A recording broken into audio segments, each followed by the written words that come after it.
Hello and welcome inside the Parc Fermé podcast. That's what we call ourselves, believe it or not. And we are going to have fun tonight. This is Todd, a.k.a. No, Todd, not now! Negative Camber, of course. Hey, tonight we're going to review the Japanese Grand Prix.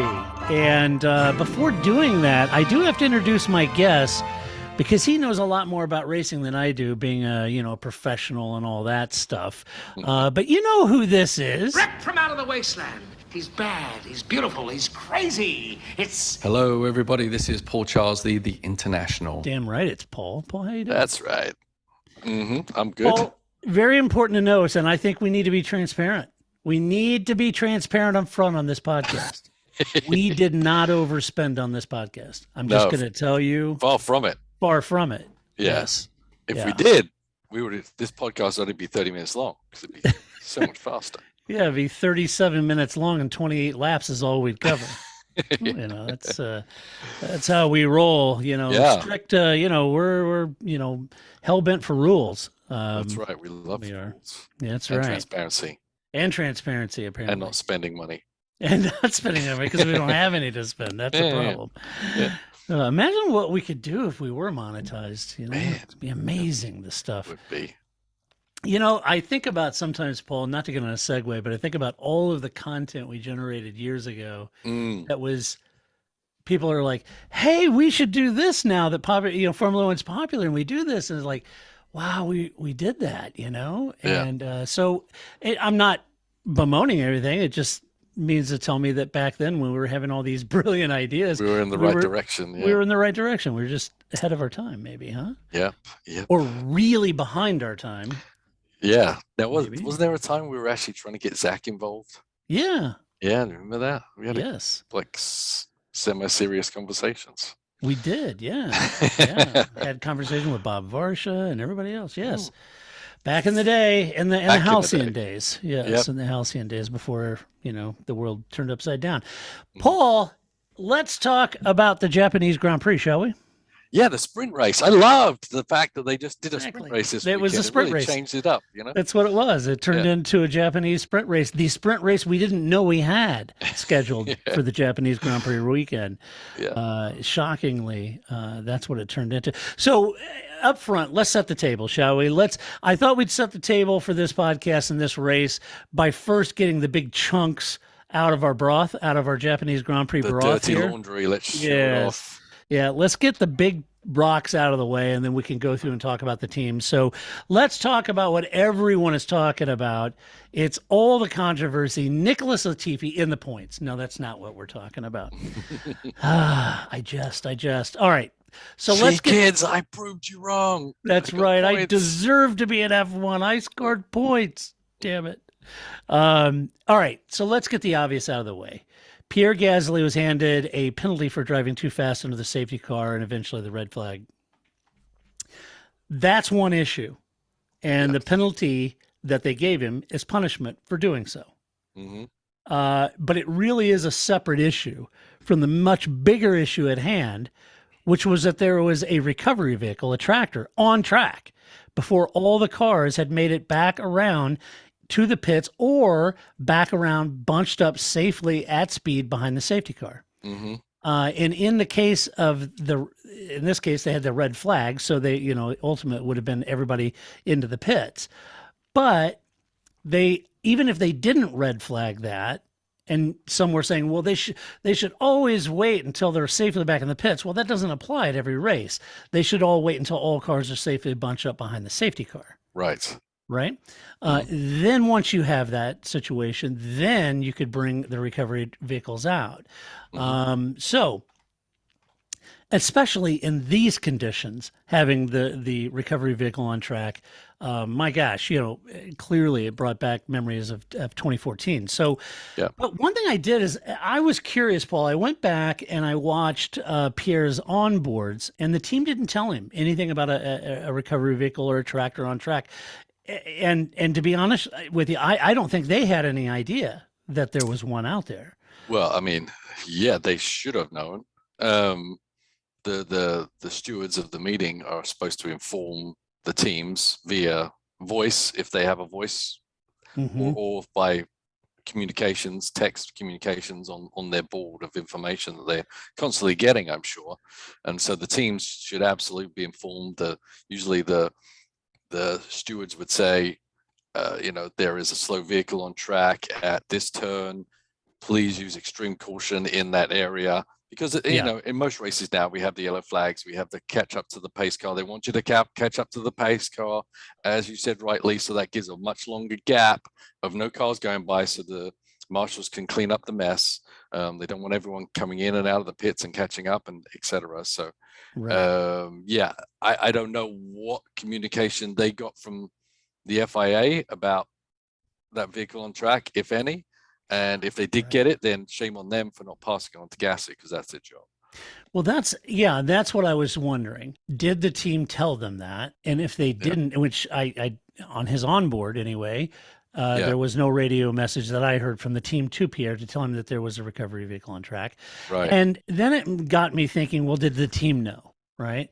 Yeah. And that was sort of echoed because Sebastian Vettel himself radioed to his team and said, it'd be really nice if they would let us know that there's a tractor on track. Well, it's imperative that they do. And there shouldn't be any vehicle ever going on the track without the teams being informed immediately that thought was in process. Right. And that's not just a Formula One thing, Paul. You've done stewarding and marshaling at Sonoma and many racetracks, and you've managed race and recovery vehicles and emergency medical vehicles. You've done that, and that's a standing rule. No. Yeah, it's a yes. Yeah, the lines nothing of communication, Yeah. Very, very important, bar things about the race, but the safety aspects and getting everyone gathered up and attending to something that's happened on the track is priority one. Of the steward's job. And so if two teams missed it, then it kind of leans towards the FIA not following proper procedure in alerting the teams that was there. Right. Now, Gasly got a penalty, but you can't give the FIA a penalty for not informing the team. Yeah, right. I mean, your job as a driver usually is to really literally they want you to hustle up and go.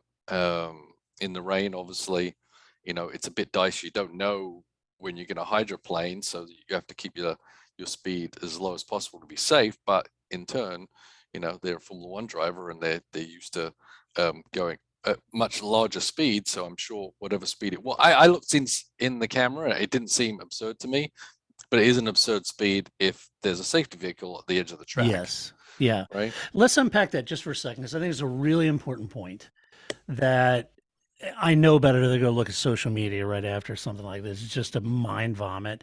But I think that's an important point that you make here.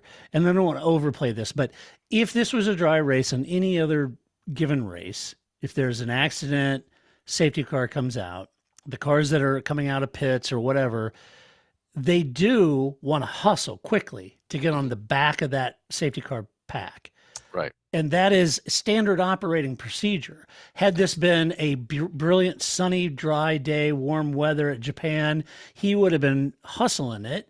Not full beans, but he would have been hustling it pretty good to get back on the backpack, to bunch those cars up.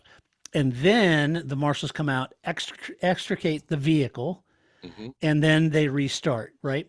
Yeah. That's typical to hustle to get back behind that car. A lot of people said, he had no reason to go fast at all. Well, that's kind of what they do. They always hustle to get on the back. Now, Paul, I guess the argument could be made, it's normal for him to hustle to try to get behind that safety car and bunch up. But was it abnormal in the speed he was doing in those kind of conditions with very limited visibility? I guess that's what the FIA was arguing. Yeah, but they're judging. That's a judgment call. That there's no specified speed at that point. I mean, you have virtual safety car options. Right. I mean, in my mind, if you want to do this kind of thing, then yes, you hustle up to the safety car, but not in that area. But that needs to be denoted by the FIA, say from turn 7 to 8, virtual safety car speed. Right. Slow zone. and that leaves you the whole track to then hustle back up again. And I honestly, I've thought about this for a while. I think this should be done all the time.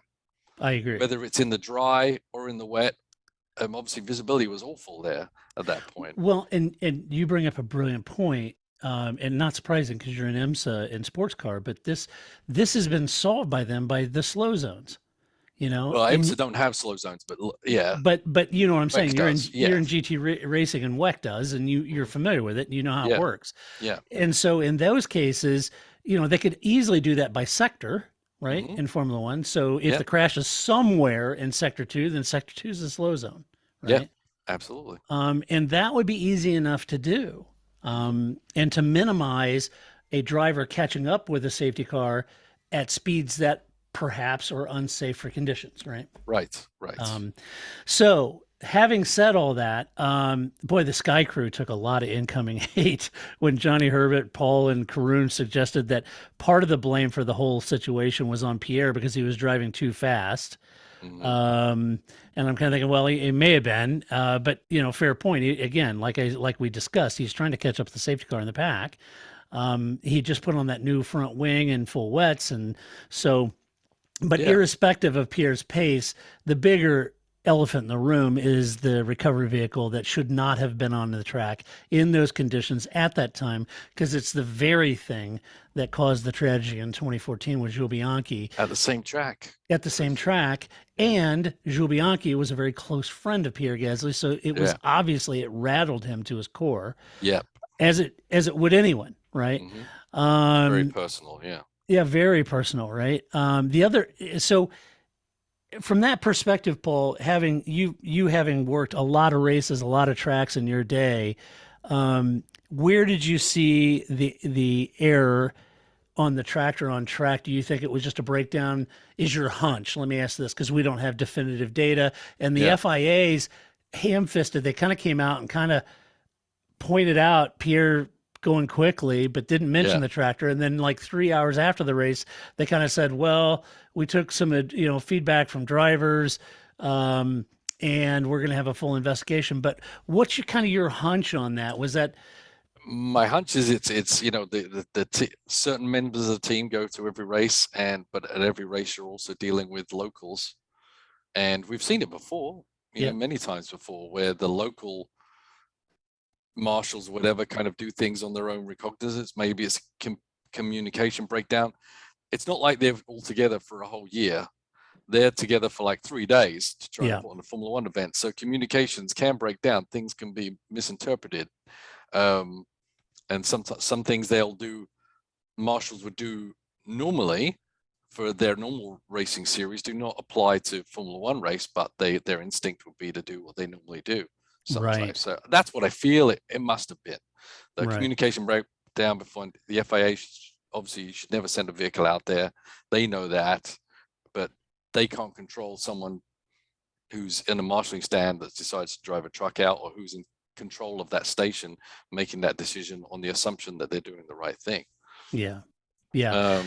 And I want to give, everybody's dragging the FIA through the streets, and stoning them. But I do want to have some deference for the FIA, in as much as the two things that have kind of happened here relatively close together are decisions that are made that I think are sort of born out of the pressure that they're under to deliver exciting racing. If you think about getting a race restarted quickly, don't want to finish under red flag or yellows. It's they want to get a race started quickly again, right? And in this case, it's sort of, there's a lot of pressure to get those cars removed quickly. Think about what happened at was it Monza, with how long it took to get Dan's car off, and everybody was just apoplectic about how long it took to get his car off the track, and everybody was furious that it took him that long to do so. This is crazy, and this is the top form of motorsport, blah, blah. And in this case, they jumped the gun to quickly get that car off the track so they could restart if they were going to restart. Yeah. And, there's margin for errors in both of those. Yeah, but to me, these should be the best stewards in the world, because we're dealing with the biggest, best series, or certainly most expensive, right? So if they can't handle the pressure of being able to get a car off the track, then they're not the right person for the job. This is their job. So I get you kind of saying, well, it's a lot of pressure. Well, yeah, but that's what you're paid for. Yeah, it's true. That's when you need to deliver. It's pretty easy to sit back there with nothing going on and just go home at the end of the day. But this is what they do, what they should be doing every day, or thinking about doing every day. Yeah. So yeah, that's true. Yeah. The other major issue, Paul, was the point system. So, so the FIA announced at the beginning of the year they had a new reduced point system for truncated or shortened races, and the entire world sat listening to all the broadcasters who thought the restarted race would run approximately. We'd have just about, so there was that 3-hour window, right? And the clock was already ticking, had chewed away an hour and a half, 2 hours, whatever it was. And so by the time they did get restarted, it was about 40 minutes late or left, as we jokingly said. It was a sprint race, basically. And the broadcasters were saying there's probably just about enough time to run about half distance ish, and that because of that, it would pay out fewer points. And in that case, if it paid out fewer points and the way the results ended initially, even with Leclerc getting demoted to third, Max would have to wait to Austin to get the championship. But that's not what the regulations suggested. The regulations say that the reduced point system is only applied if the race is not restarted, and this one was restarted, so full points were on offer, even though they only had enough time left for 28 laps, which began a lot of head scratching by fans thinking, well, wait a minute.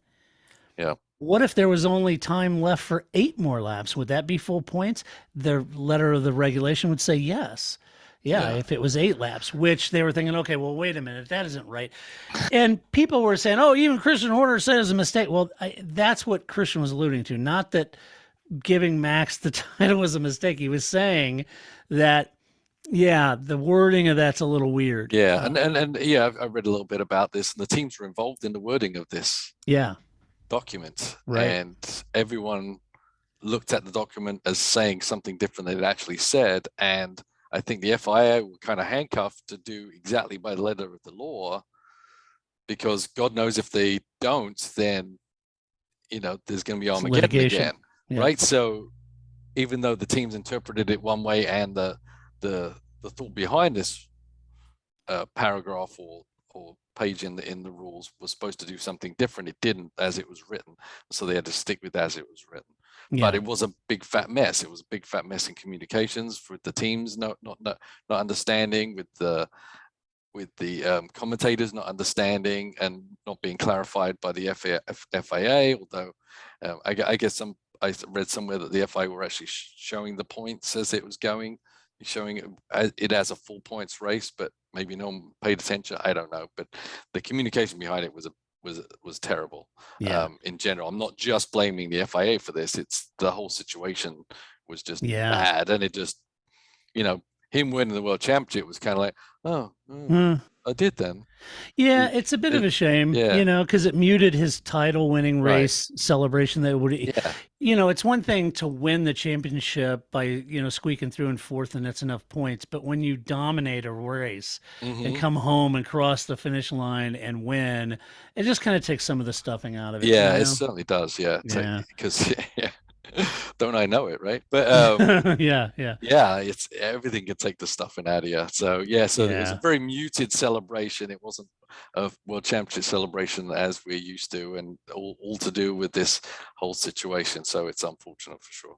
Yeah, it's just a lot of egg on the face of F1 in general. FIA maybe more particular, but F1 in general, I think, takes the brunt of it. And some of that's not really of F1's making. Some of that could be laid at the doorstep of the FIA. But regardless, at the end of the day, some of the newer fans may think, this F1 is just messed up. And they'd be right to say that. They'd be right to have that feeling. I totally understand where they would feel that way. And it is weird. In some ways, I feel like it's becoming sort of clear that Formula One itself and the teams have raised their game. I feel like Formula One, with the onslaught of all the new fans, they've really, since Liberty bought them, they've raised their social media access, the amount of content that they generate for, whether it's their YouTube channel, InstaShame, any of those sort of things. They've done a really good job of trying to raise that. They're trying to bring in more races. They have more U.S. races. There's things that they've stubbed their toe on that we could guff on, laugh, and point at. But I think in general, they've tried to raise their game. I feel like the teams have done a lot of that too. Stupid thing, but I think Alpine's post-race little interviews that their PR people do with their drivers as they're walking down the paddock are a nice touch. I think Pirelli has a great outreach to the media and press about covering the weekend from a tire perspective. They do a great job. The teams in their technical evolution of the cars, they've all sort of raised their game. The one group that doesn't seem to have really risen to the growth and evolution of Formula One is the FIA at this point. Yeah. You know what I'm saying? And I'm not trying to beat them up. But it's kind of a shoe fits, wear it sort of thing. And I feel like, Formula One has evolved and become a technical spectacle that F1 has, but the FIA is still woefully, I think, not fit for purpose in a lot of ways. And I think you bring up the point about professional stewarding and marshaling, et cetera. And I think that's an area, seriously, that, the FIA could really assemble a group of professionals that go ahead of the circus and have extensive training and teaching of marshaling ahead, a week ahead to the next race or whatever it might be. And you do that a few times, and then all of a sudden you've got some seasoned veterans there. But I think they really need to look at their overall professionalism across the board, I think, and raise their game. Now, I've seen a lot of outrage about that in the FIA. I've even seen several people say, well, F1 should just ditch the FIA. They suck and blah, blah, blah. The one thing I would caution folks about is I've seen a lot of people saying that,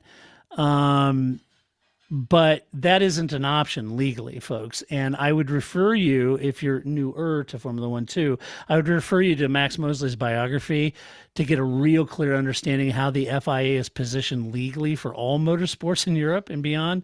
The problem is the FIA are still working sort of on that, older system of car clubs, motorsport, motoring and motorsport clubs and those sort of things around the world. And they're working on that system and electing people and hiring people that may not be true motorsport racing professionals. And I think that's where they could raise their game a little bit in that place. Out of all of this isn't the only issue that this season has experienced. There's been delays and concerns about some of the calls and consistency. And I feel like Liberty needs to call an all hands meeting over the winter with the teams, the FIA and them, and create an outline of what needs to be addressed holistically. And one of my ideas is, well, since the technical regulation, the technical sporting group of Ross Brawn and Pat Simmons is done with the new car regulations, maybe they ought to move those two over to now the regulatory body and create a regulatory framework that the FIA can adopt and endorse and sick them on that. Maybe that would work. Not the worst idea in the world, for sure. No, why let's get not? some people who have got some history and have seen it all and those two cats have for sure. So anyway, hopefully they'll do something. And then finally, the other thing that came out of this, the other chunk in this Grand Prix broth, was the issue of the full wets and inters.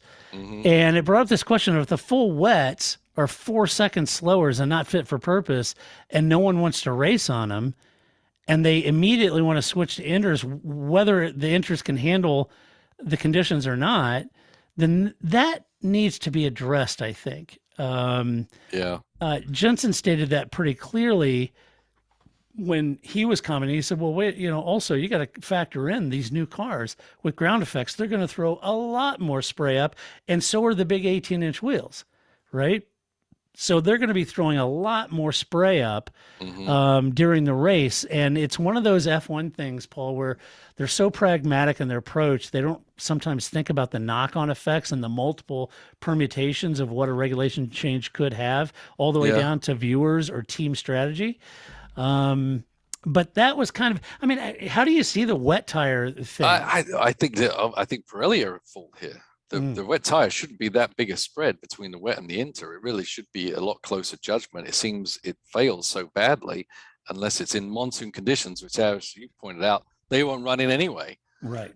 But there should be an option where you've got a better wet that's more like the inter, but it can handle a bit more water. So there isn't just this all or nothing wet intermediate thing, because sometimes I feel the intermediates are a little dodgy on some of the times they've used them. When if a better handling, long lasting, performing wet tire was out there, the teams would be much better benefited to use. Yeah. So like and avoid situations like what happened to Carlos Sainz. Right, exactly. Yeah.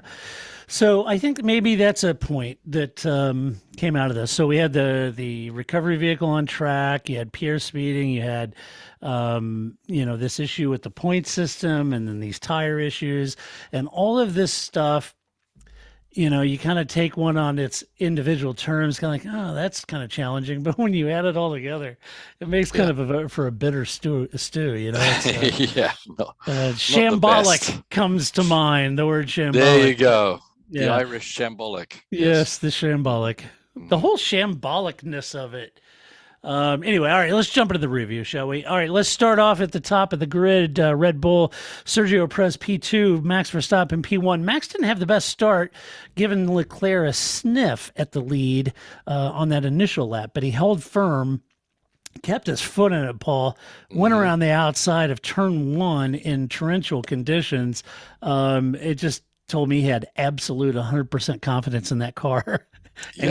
And just kept his foot at it and was going around. So that allowed him to keep the lead until the red flag came out. At the restart, though, Max, there's some excuses you can make and disqualifiers, but to me, it seemed a little reminiscent of Schumacher-esque type performance. He clawed out a 27-second lead in just 28 laps, right? It took the win. And you could put some of that down, Paul, to the fact that he was running in clear air with no spray. And maybe that made life a lot easier, and that's why he was a lot quicker. Yeah. But he did have an incredibly nice drive nonetheless. The interesting element for me, strategy-wise, Paul, was the switch to inters, which was clearly faster, as Vettel and Latifi were the first to box and came out on inters and were clearly quicker. Yeah. But leading was quicker at that moment, but it was only going to be for a brief window, that staying out in the lead without conceding. And man, you talk about a compressed strategy instantly that quick. That was the key element of when they switched, and both Red Bull and Ferrari nailed it. Yeah. I mean, obviously they read what was someone already feeded out. I think Vettel was already like purple sector 2 very quickly, and then it was like, okay. Everyone didn't want to be on the wets anyway, so don't give me too many excuses. Yeah. I thought, it's with Verstappen. We know he's very, very good in the wet, and obviously he showed it again. But it's nice to be free of really having a nail-biting run for the championship and know you're going to win the championship. It kind of gives you a lease on life, calms you down, gives you confidence, and you saw all of that in that entry into turn 1. Yeah. Really, Charles had the upper hand, although there's a little bit of a camber difference right there on the outside versus the inside. So maybe I think that had a little bit to do with it. But that comes with sizing up your opponent. Have we talked about having your options open for what happens if this happens, this happens, this happens? Max knew exactly, Charles got a little jump on him. He knew exactly what he was going to do before he even got to the corner. He wasn't making that up as he went along, and he executed it perfectly. And that was a key element in getting away from Charles. And he just kind of made how well the sun didn't shine, actually, but he just used all his skill and pulled away from Charles. And I get the spray thing, but once you're 5 seconds behind, you've got no spray either. And Charles couldn't keep a gap. So it was obvious Max just had the hand on the whole field, really. Yeah, he did.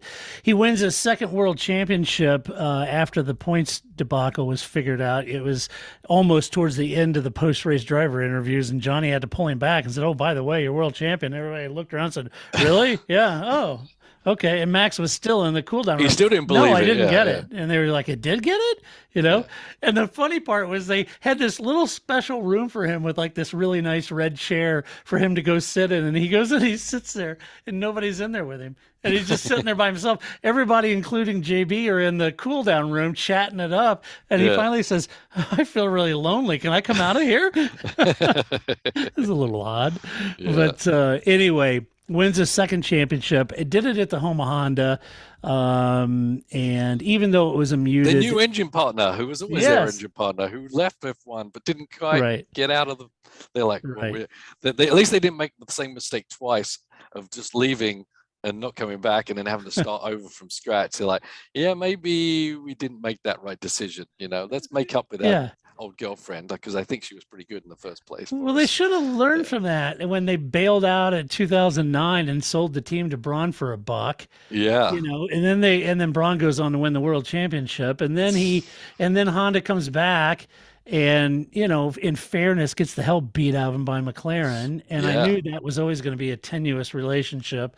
And I said at the time when they were at McLaren, if they go, they should go to Red Bull, because I bet they would flourish with Red Bull, just kind of the vibe, right? And they did, and they have. And then they said, "Oh, yeah, we're leaving. Yeah, we're out of here." And now when Audi or VW is looking at it, I was like, well, we actually might be interested. It's like, pick a lane, Honda. Come on. Because they don't want to give their technology back to a different manufacturer also. I think Red Bull, this was half a plan by Red Bull to keep them in. They didn't cut the ties. They didn't say, well, to hell with you guys, we'll just put this engine, or not that anyone wanted to give them engines, of course. Yeah. But yeah, I think it was always in the back of their minds. Let's just keep at it with Honda. You never know, they may change their minds, and it seems like that boat is turning around. So. Yeah, for sure.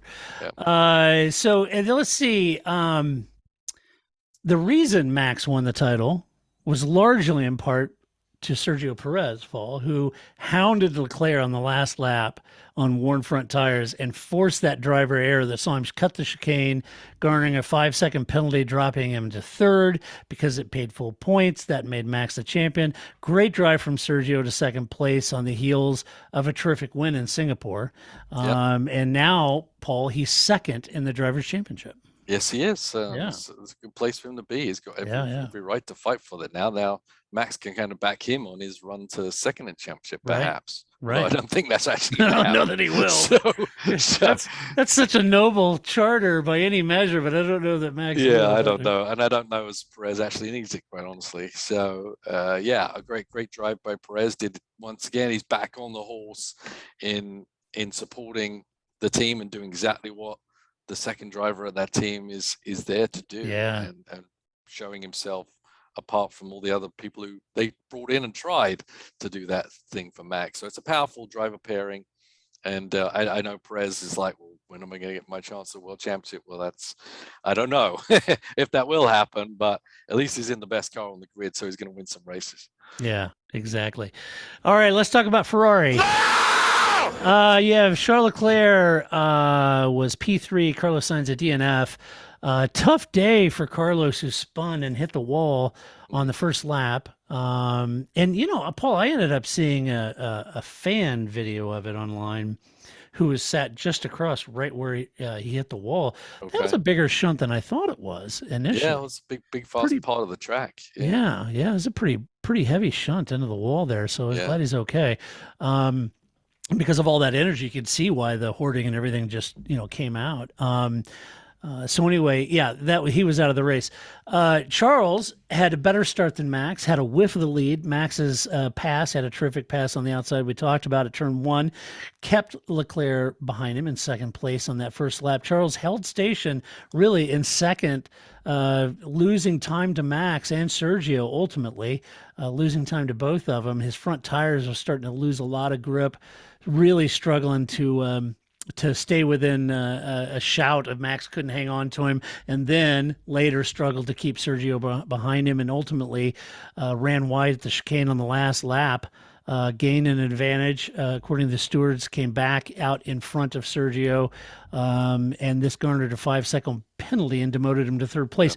There was some consternation over that, Paul. Mattia Binotto getting kind of lippy. I like the chippy, plucky Mattia, kind of getting engaged. Yeah. He's usually takes the higher road, but first of all, it was like his comment about the cost cap. Well, if they spent $4 million, that's worth a half a second. Thinking, well, if that's all it took to gain a half a second, what were you doing when you were spending $400 million on a program, right? You were half a second off of Mercedes. You never claw it back. Yeah, right. You just need to spend $4 million. Absolutely. Right, that's it. But anyway, he was not happy with this call. He said he was pretty shocked how quickly the stewards reviewed it and assessed the 5-second penalty. Yeah. He said, when you consider that just a week ago, it took them 2.5 hours to review, talk to the drivers, and figure out if Sergio had breached the safety car rule. 2.5 hours. And yet here, mere minutes after the finish, they instantly assess 5-second penalty. It's done. And he was pissed about that. Well, I mean, I think it was, in my mind, it was pretty obvious, and a quick decision could be made. There's a lot of people that thinks he didn't have a clear advantage, Paul. Yeah, if you cut the corner and you stay in front of them, you got when you're under pressure, that's an advantage. I've said that from the very beginning. You have. Anytime you cut a corner, it's an advantage gained. I don't care if you come out like a second and a half ahead and you were a second ahead before. That's an advantage because you're not driving the same track as the other person, right? And you're cutting the course. And if there was a brick wall there, you would have crashed. That's just it. I was just going to say, if there was a wall there, you would have been out of the race. And so it is an advantage. It is an advantage, right? You made a mistake. You went off the road. I mean, I find this way more egregious than track limits on the outside of a turn. And cutting corner is instantly and should be easily penalized. And definitely in that respect, he made a mistake. It allowed him to keep his position, where if he would have had to turn around and come back on the track where he went off, which obviously that would be a dangerous thing to do, he would have been way behind. So, and that's ultimately what you should technically keep in mind, is where you go off, you should think of what it would take then to turn around and come back out where you went off, like a runoff, etc. That's kind of where that penalty needs to lie. And remember when Senna and Prost had that clash, right? Yeah. That was the same thing. He didn't re-enter where he went off. But that's obviously something they shouldn't do because of the safety aspects of it. Right. But that doesn't belie the fact that it's an advantage gained because you didn't have to crash. Yeah. So I think it was an easy penalty. I think it's more to do with why did the Sergio thing take so long rather than why did this one take so long. I totally agree with that. And I think Mattia was saying, why didn't they, wait and get the driver's input on what happened like they did with Sergio and other things, Alonso in Miami, or, why didn't they do that? But I'm kind of with you. I think it's pretty cut and dry when you cut a chicane and come back on track still ahead of your competitor who is behind you. But you literally have to block him because he's got the run on you to go around you, and you had to move and block him. It's pretty obvious, that you've got an advantage. And I hate saying that because, as everyone knows, I'm a Ferrari fan, and it kills me to say it. But it was that was pretty straightforward. I thought so. And I think you're right. I think the bigger question is why did it take 2.5 hours to figure out if Sergio won or not? That's crazy. Yeah. All right. Let's talk about Alpine, shall we? You had Fernando Alonso in P7, Esteban Ocon in P4. Alpine went from, Paul, a dual DNF just a week ago to a serious points haul, and now they're 13 points ahead of McLaren in best of the rest for the Constructors' Championship, which is worth big money, right? This is a big battle, isn't it? It is a huge battle. Yeah, it is. And so for those of you out there saying, oh, championships over is max one, this is a really good battle.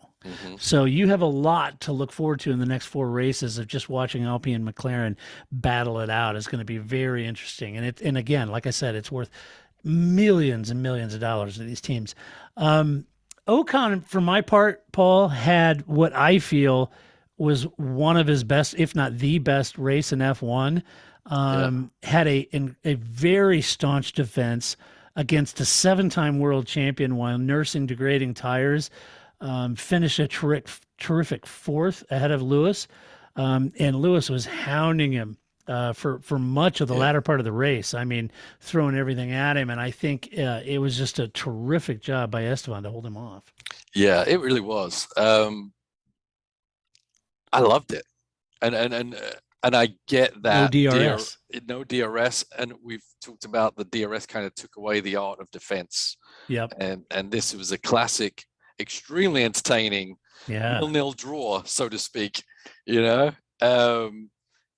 was just great seeing what Ocon was doing to counter what Lewis was trying, and vice versa, and just the mind games and the placement of the cars and how they were using all the tools they have to get the job done. And it's not easy not to make a mistake. I mean, you got Lewis Hamilton behind you for 20 whatever laps it was.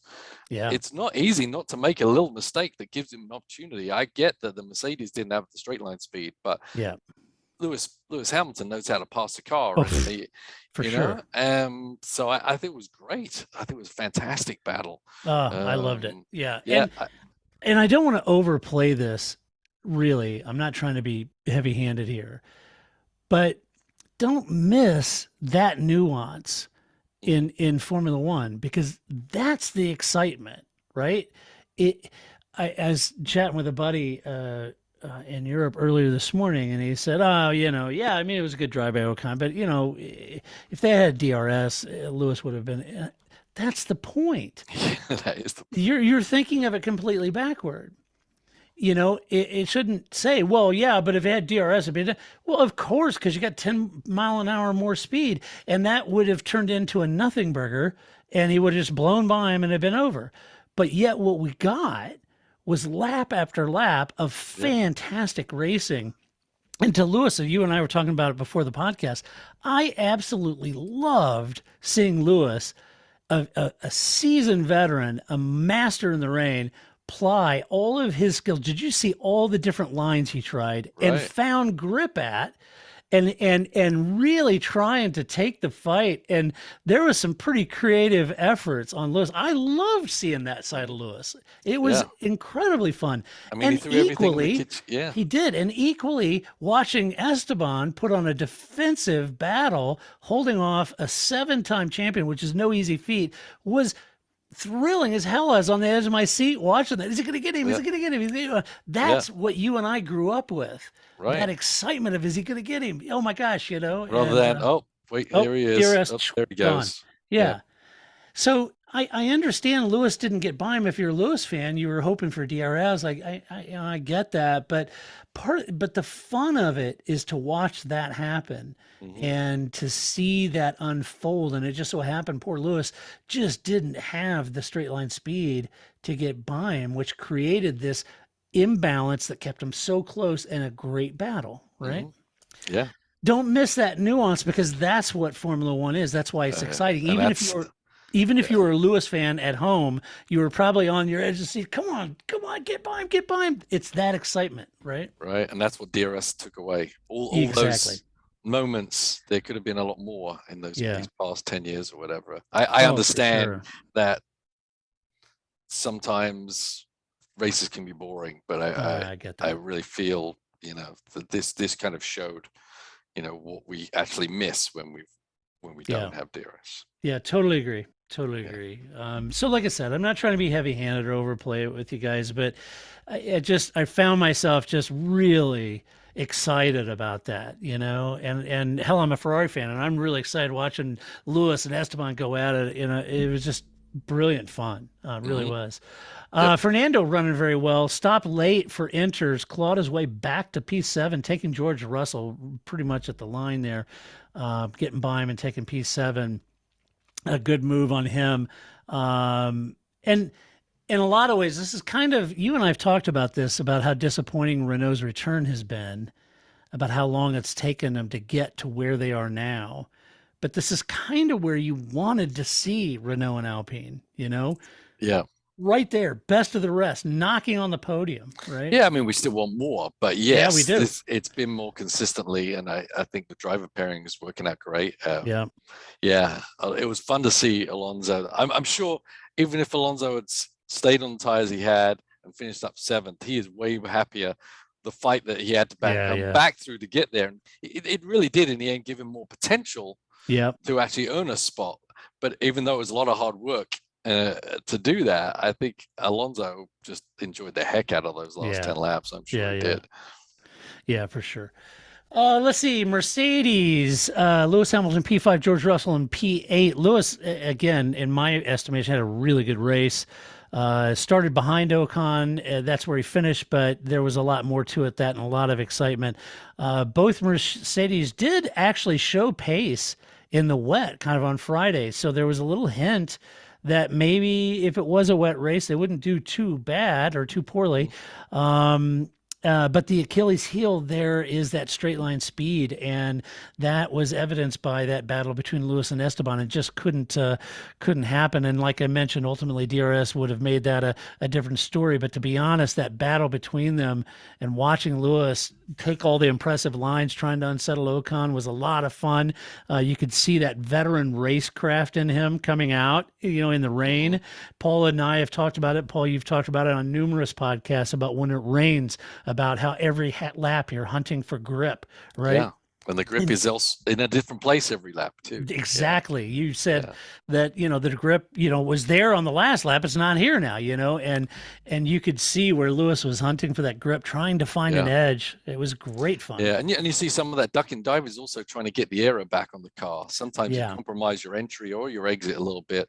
So you're not, because if you're right stuck behind the car, then your aero is obviously reduced by a certain percentage. So you'll see them pop out a little bit, even though it's a tighter line, they're getting that air back on the wings to help give some grip. So it was part of that. Part of it is trying to get your opponent to wonder what the heck you're doing out there and get them to do something different that will give you an opportunity for a pass. So right, trying to force an error. And to Esteban's credit, he didn't. He did a great job. I'm sure he learned a few moves by watching what Lewis was doing behind him, but it was a great performance.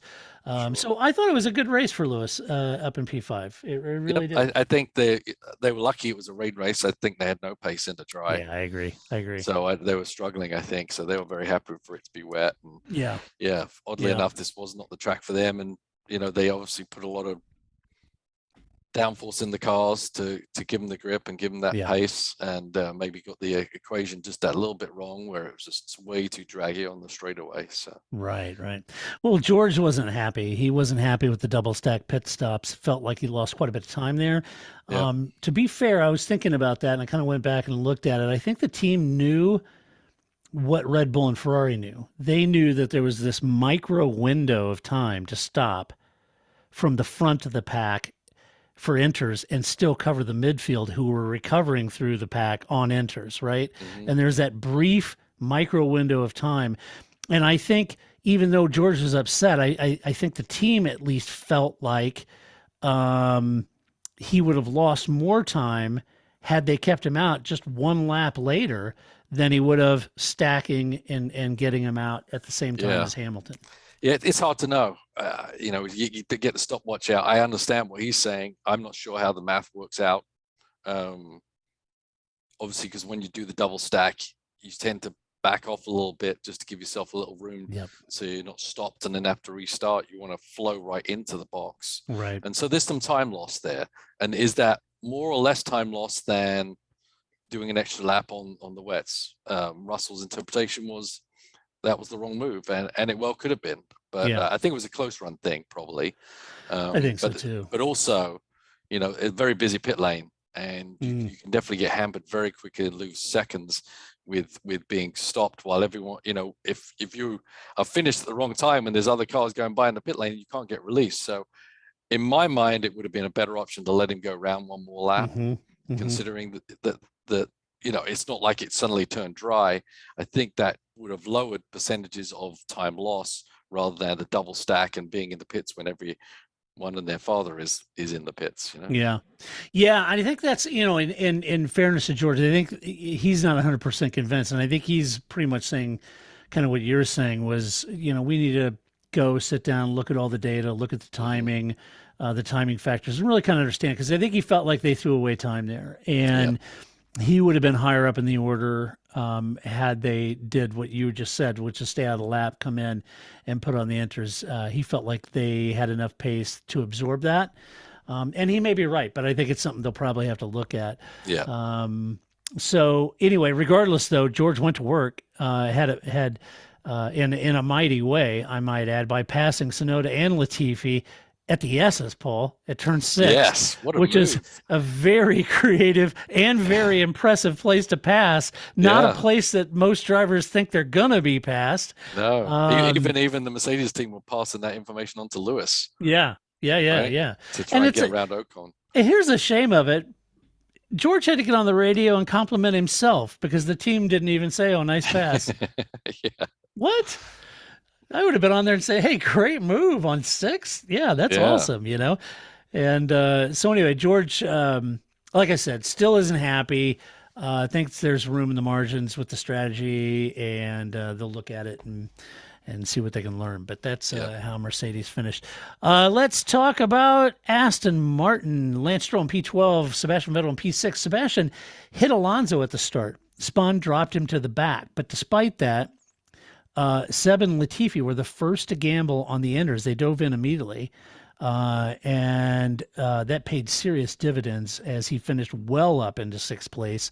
A great race. He loves this track. Of course, who doesn't, Paul? What do you not love about this track? Right. I mean, I love everything about this track, and it was a shame we didn't get to see a full race, unfortunately, especially after the missing a couple of years, because I just love seeing the in-car stuff. I love watching the dicing and the passing and the defending at this track. It's just nearly an ideal race circuit. It is, and the fans are brilliant. The fans are fantastic. It's just wonderful.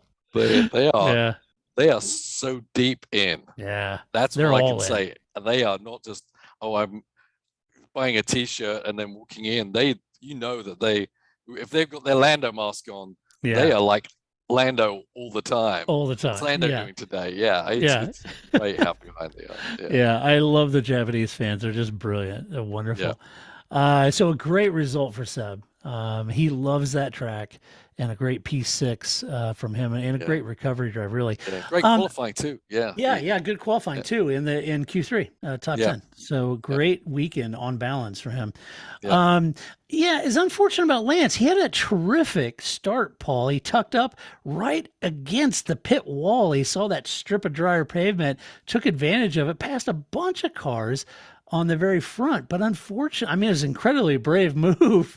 But unfortunately, he stopped late for those enters, unlike Seb, and this left him out of the points. He was out too long on the full wets. It's a shame because I really do enjoy watching what Lance can do in race or changing conditions, because he tends to excel in these kind of conditions.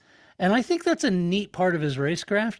But just an incredibly brave start. I thought it was great. Yeah, definitely a strong part of his racecraft.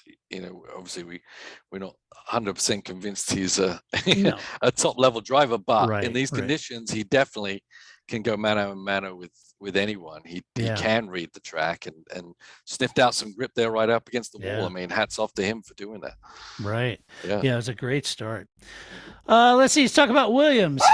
You have Alex Albon, a DNF, unfortunately, and Nicholas Latifi. Paul, dare I say, Nicholas Latifi, the legend, Nicholas Latifi in the points. I mean, how I missed that obvious pick in my fantasy F1 game, I'll never know. Oh, my God. Talking about fancy, I didn't even look at the standings. I forgot to put in my predictions this week, so I probably fell like a stone. I Did you? nailed it. Yeah, Because I it nailed seemed like a fairly easy one to predict. Yeah. Oh, no. But you know what I'm saying? I'm like, well, I probably Yeah. would have picked that, but I was like watching qualifying and I'm like, oh, right. Yeah. I No had predictions before after everything qualifying. right, including safety car. I had everything right except fastest lap. I had Carlos getting fastest lap, but Oh, I wow. didn't get that. But I had the So did you podium, lock it up? everything. Oh What's that? man. Yeah, I I jumped was 10 places in the fantasy league. wow. Yeah, Yeah. I was like eighth, You're seventh or still eighth there. last week. Am I? Yeah. Well, you're Okay. still up there, way up there, a lot higher than Yeah. I am. Yeah. Yeah. So I was like, Yeah. "Ugh, I know. you I can't know. give any points up, people. But I did All pass about execution. Grace. So, so that's good. That's the first step to I greatness. literally came from the back of this grid because as a Ferrari fan, because no, Charles is going to turn it around this weekend. Was I stupid? Gosh. So anyway, I've now flipped over to the Max bandwagon just a couple of races ago, and now I'm working my way back up. All But right, yeah. good for you. Oh my gosh. Well, anyway, Alex made contact with Magnussen on the first lap, caused hydraulic failure, had to retire the cars. Unfortunate him. Now, Nicholas, he gambled early like Vettel did for inters. Made that strategy work. He scored points as a great result for him. He said that he was really struggling with his tires at the end, but held on to P9. And he was making some passes, Paul. So, it was an inspired drive and a nice consolation prize. Thank you for playing. Yeah, no, I mean, great for the guy. I mean, obviously Yeah. he's on his way out, but he Yeah. can have deep satisfaction out of that Yeah, drive. yeah. He made a lot up, kind of like Lance, made up a lot of places at the beginning, and did that early pit, and that both those moves were, credit him, got him in the points. So yeah, I'm Yeah. happy for the guy to get something out of this season because Yeah. you won't be around next year. So. Yeah, for a guy that, has crashed several times in perfectly dry race, this was really tough conditions, Yeah. and he did well. Yeah, he did well. So, he did well. yeah. So Yeah, it was good. as I said, I'm happy for him. Don't have anything against him. He's Yeah. not the fastest guy out there, but yeah, absolutely. Yeah, right. McLaren, Lando Norris in what, P10? Daniel Ricciardo in P11. Daniel had a good start, launched up into the top 10. When the race restarted, though, Dan stayed out, kind of like Lance did. He stayed out a little longer. That cost him places, dropped him out of the top 10. By contrast, Lando fell back at the start instead of gained, but he dove in early for inters, and that dragged him up into the point. So it was kind of a reversal, and they met in the center. Right. Unfortunately, though, Paul, McLaren, both of them were behind both Alpines, and now they're 13 points adrift in the Constructors' Championship. Yeah. Despite Alpine's dual DNF last week, so tough. Yeah, it is. I mean, I expect them to do a little better. Mm-hmm. All things being equalized a little bit by the rain. So I was kind of surprised how much that Lando was floundering and Ricciardo was kind of like normal day for him to a degree. Yeah.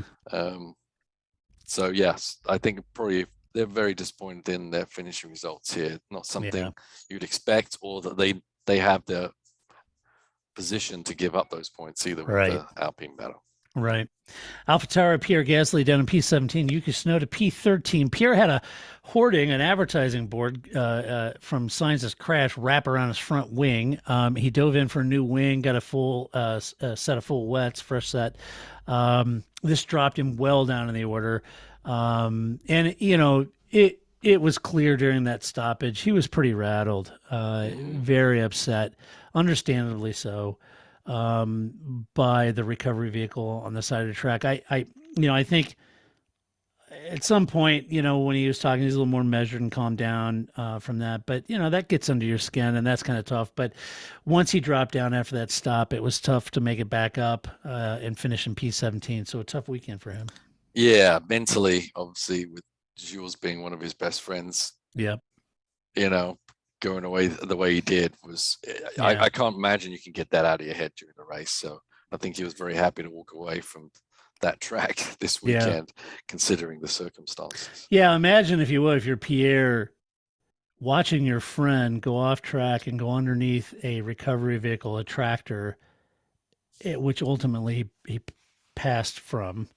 Yeah. And just the extreme nature of that accident in extreme conditions at Suzuka. Mm-hmm. And then you go out there and you blow by a tractor just a few feet from hitting it, and you didn't even see it. I mean, you talk about a nightmare, right?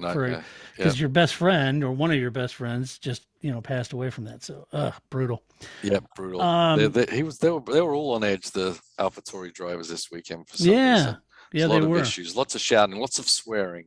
Lots of F-bombs. Lots of F-bombs. Yeah, for sure. Yuki may have been set for a point or two. Eddie stopped a little earlier for inters, but that was a critical issue. It was a really narrow window, like I said, to make that call and make that stop. He stopped a little later, and that dropped him down to 13th. And unfortunate, and a lot of F-bombs from Yuki. So yeah, and this is his first race in front of the Japanese crowd. Yeah, right. Yeah, and he's had a lot better races. So I'm sure he's not too happy that was what he showed to his home crowd. Yeah, I'm sure he wanted to do better than that. Let's see. Haas F1, Mick Schumacher, P18, Kevin Magnussen, P14. Kevin and Mick both had good starts, but they, like some of the other drivers, both of them waited too late to switch to inners, and Mick was the worse off for the wear because the team said, well, at this point, just keep going. We're waiting for a safety car. That safety car never came, and he tumbled down the order to P18. Hard to blame Mick for that, but ultimately the team got caught on their back foot with strategy, according to Gunther, and that was kind of evident. Yeah, definitely evident. Schumacher probably had to make a 2-3 lap window where that strategy of staying on them and waiting for a safety car was going to work. But after that, it was kind of like, okay, I guess this race is over. Pretty much was. Yep. Let's see. Alfa Romeo dead last. Joe spun. You had Valtteri Bottas in P15, Joe Guan Yu in P16. So Joe spun on the first lap. That dropped him down the order. He did get the fast lap, I think, or he had it at one point. I think he kept it. Yeah. Did he keep it? Yeah. Okay. So he didn't get a point for it because he was out of the top 10. But anyway, so he's got that going for him. Valtteri had a good fight with Magnussen, but I'm really not sure why they were so far off the pace, other than especially maybe Valtteri in the rain. I can sit and scratch my head and go back to baseline and think, gosh, why is Alpha doing? At the end, I think we're seeing a team that's slightly paddling to the end of the season at this point. And that's understandable given the desire to reduce costs. And, I guess I want in my mind, I hate to see him doing that. I want them to do better as a team. And so it pains me to see him back there. Yeah. As I said, just kind of paddling towards the takeover bid, right? So right. Everyone's trying to. We're just gonna get to Audi. When Audi comes in, we just gotta make it to to Audi. It's The more, less we spend, the more profit we make when we turn it over to them. Right. Yeah. Okay, so let's hand out some awards. We always do that. First is Move of the Race. Woo! We'll do it live. All right, Paul. Move of the race. Who'd you have? There was a few candidates here, right? Yeah. So I love you and I both had Georgia turn 6. Georgia turn 6 was phenomenal. That was one. That no one else replicated, and he replicated. Did it twice. In the end, I feel like it's those pit stops for the Inters that basically helped Vettel and Latifi both score points. I think it was a great call, great driving for them to execute it. And in the end, it was the move of the race, certainly for both of those guys. Yeah, for sure. Absolutely. Yeah, I had 3 I was kind of looking at. Max on the outside of turn 1 around Charles Leclerc, I thought was a wonderful pass and move. I thought Lewis and Esteban, that battle was so much fun to watch. I thought Lewis was driving impeccably well, just didn't have a car to get there, but man, that was a fun battle to watch. And then George at T6 at turn 6 I thought was brilliant too. So tough to nail him down. I agree with you. There's 2 or 3 really kind of interesting moves out of that race that you could pick from. So but if I had to pick one, I'll stick with Lewis and Esteban because that was really a lot of fun to watch. Gotcha. I enjoyed that. All right, next one is one of our favorites, Paul. It's Donkey of the Race. Get down. All right. Donkey of the Race. Well, I could have said it was the AlphaTauri's bad language, but ultimately the FIA beat them by a country mile for both. Obviously, the truck being on track, which is the most egregious thing they could have done, and also, that whole schmozzle at the end with the points. I mean, it was a double whammy for the FIA, I think, this weekend. Yeah, for sure.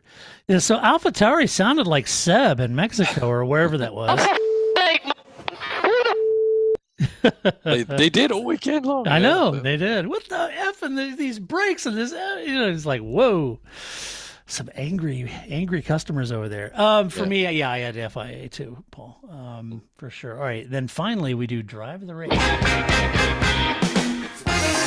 Get down. Get in there, Lewis. All right, Paul. I got to go with Esteban. Me too. I got to give it to Esteban. I know the world only voted. Can he give amazing guitar lessons online? He's also a phenomenal F1 driver. Yeah, exactly. Phenomenal. Who knew? I have the guitar part down. I just don't have the Formula One driver part down. So, I know the world voted Sebastian Vettel, and fair enough. I thought Seb had a great race, but I think Esteban did, I did. Yeah. Yeah. I can't even tell you how much pressure that is. And the tools that Lewis must have in his chest at this point. Yeah. I mean, to parry that he came away there using all his energy, I'm sure, but was very satisfied and with the result he claimed.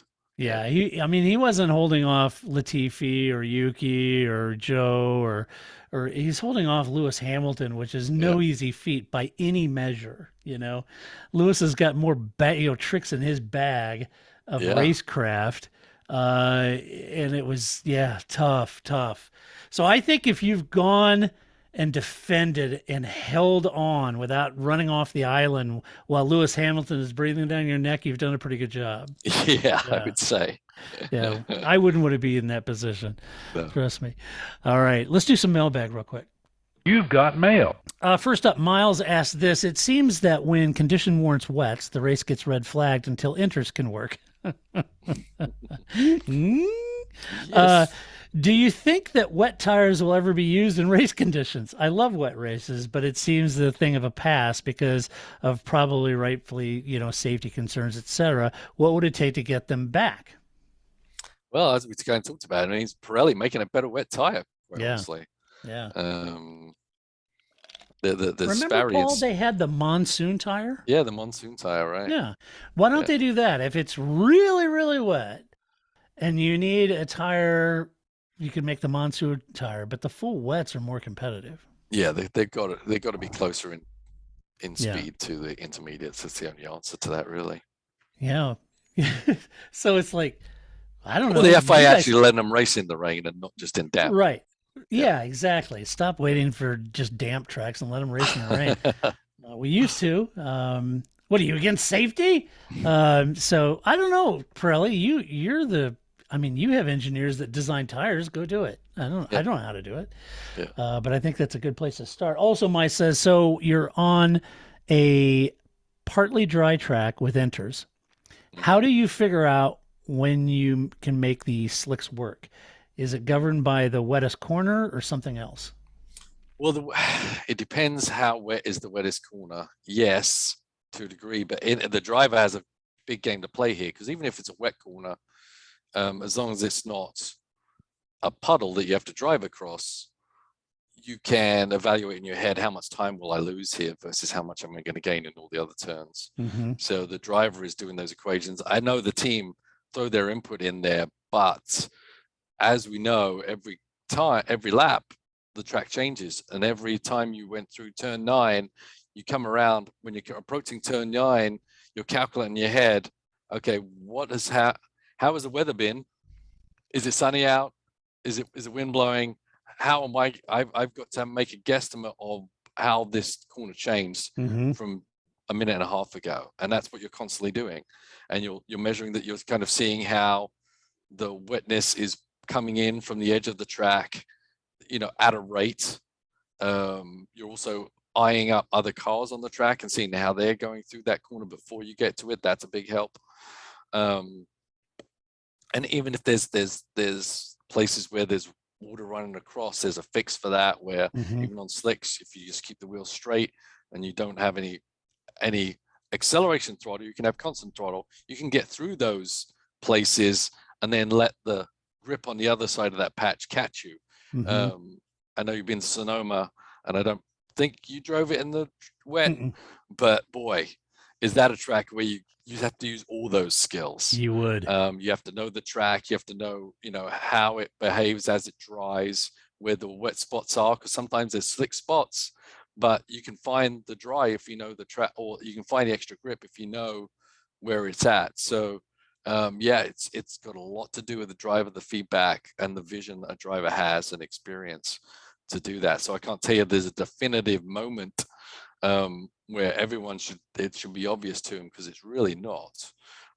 Also, driving style of a driver can really affect if they can get away with using the slicks or not. If they're a little heavy-handed with the brake, with the gas pedal, then they're going to have to wait an extra lap or two before they go to the slicks, because they don't have the finesse to actually work those slicks in the slightly reduced grip conditions. Yeah, good point. I can tell you, Paul, I wouldn't want to be going down that double apex left-hander downhill turn in the wet. At Sonoma, I wouldn't want to go down that. Yeah, I mean it's tricky, it's scary, but it's fun to do it. I remember a race I did at Sebring, the same kind of thing. It's like I was flying around people for whatever reason, just because I was basically going straight across the puddles, straddling and turning the wheel and doing all kinds of crazy stuff. And it's very satisfying when you can read a track better than somebody else, and not all drivers can read the tracks the same, for sure. Right. And ultimately, at some point during the race, there's going to be one driver like Seb and Latifi. They're going to feel like, I think I can make these work, and they're going to gamble and they're going to do it, and then you've got a hard metric, Yep. Yeah, exactly. Yeah. So, but up until that point, that driver, they got to make that decision. There's a lot of discussion back and forth. So, and then Peter asks, I fail to see why F1 cannot have the same stewards room like the NBA does. They have the connectivity to do so, have a set of seasonal stewards, instant stewardship of every race, judge the same. I think they have that now, Peter. That's what the video review system that the FIA brought in this year, where you have the on-prem stewards that are there, and then you've got a remote set of stewards that are watching all the video that they can consult with to review situations. So they were trying to do that. There's a lot of data out there, and there's no way you're going to put that in charge of three people. They don't have enough capacity to do that. So it makes sense that there's some people at home with a lot of screens and a lot more people you can have there without having to fly people around the world to do it. Yeah, exactly. Yeah, so that's it. All right. That's what happened at the Japanese Grand Prix. That's what we think about it, what happened at the Japanese Grand Prix. But I'd be very interested to know what you think about the Japanese Grand Prix. And yes, today the news broke that the FIA certified all the teams but Aston Martin, Red Bull, and Williams. Aston Martin and Williams just had a procedural breach, and they said Red Bull had an overspend in a procedural breach. So the whole world is blown up. The internet has gone crazy with all kinds of vile crap and stuff being said. So maybe Grace and I can break some of that we always said it was going to be extremely difficult to police this. And I think it could even be really, even for a team to police themselves to some degree. I agree. It's a learning game. What the repercussions are, I don't know. I haven't read the rules on if you're this much over, what are the There are varying severity, but is it under interpretation, kind of like penalties on the track? Yeah, if it's under 5%, then there's these penalties that they could do, from fines to deduction of points to exclusion from events. There's a series of penalties, and a lot of people are out, saying, posting this video, just a little clip of Ross Brawn saying, well, if there's any fraudulent, breach of it, you lose the championship, it's all over. Well, but that video is a little out of context, because what he said just before that was that there are varying levels of penalties based on the severity of the breach. Mm-hmm. So they missed that. So this is where the internet conveniently, this is where the internet falls down, because they're just propagating some narrative that would get Lewis the championship because they're not happy about it. And I get it. But at the end of the day, I said, you said, Grace said, we all said this years ago, 2018, 17. We even said it when they did remember the resource restriction program they did, the gentleman's agreement? We said, well, that's laughable, and it was. And then when they were going to do the cost cap, there's a major issue. So I posted a story on the website, theparcfermé.com, and you can go read it. Look, I don't know. The FIA's got to go through the process. If Red Bull overspent, then by all means, penalize them and whatever the regulations say. I'm a little less concerned about that than I am about the simple fact that how did Toto and others know that Aston Martin and Red Bull had breached the regulations a week or two ago? That to me outweighs everything, because the very organization that you're asking to adjudicate, to regulate and audit this process is the same organization that apparently is leaking information. Correct. These teams are private companies. And I said back then that having independent people come in and plow through your books is not a comfortable thing for any business. And their accounting processes and everything else, that's all business intelligence and intellectual property.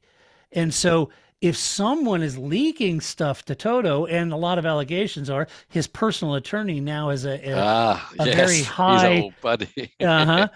She's a very high ranking person now at the FIA. There's those allegations, right? So for me, yes, the overspending, then, mete out the penalty that you see per your regulations. But the leaking and disclosing of information is the whole reason I think this has got to be stopped. Yeah. And the biggest squawkers are the people who have a manufacturer base that can hide certain spends anyway. Bury the R&D. And we did talk about that. We did. Red Bull are a race team, Mercedes and Ferrari are manufacturers, and they have a lot of resources that they can hide their spend. So I'm not buying it all anyway. I'm not either. Do you know how much hydraulic system R&D you could bury in Ferrari's road car division? Or Mercedes? It'd be astounding. I mean, you say you're working on the next hypercar, and what are they? Hypercars nowadays, the new Mercedes hypercar is based on the Formula One car. You can do all kinds of ways to hide that stuff. Yes, you can, and so I'm not buying it, and so that's why I've said all along I thought this is a very bad idea that would lead to this, and it has. I said it would lead to issues about integrity, auditing, leaking of information, and it has. And you could bury these costs. That's uncontrollable or manageable. And that's why in my editorial today I said this needs to stop, and they need to come up with a more elegant solution than this. Yep, they certainly do. So anyway, all right, we'll dive into it next week. If you like this podcast, go over to iTunes, give us some love over there and a good rating. A huge thank you to our Patreon supporters, because as we said at the top of this podcast, we did not overspend on this podcast. It's clear.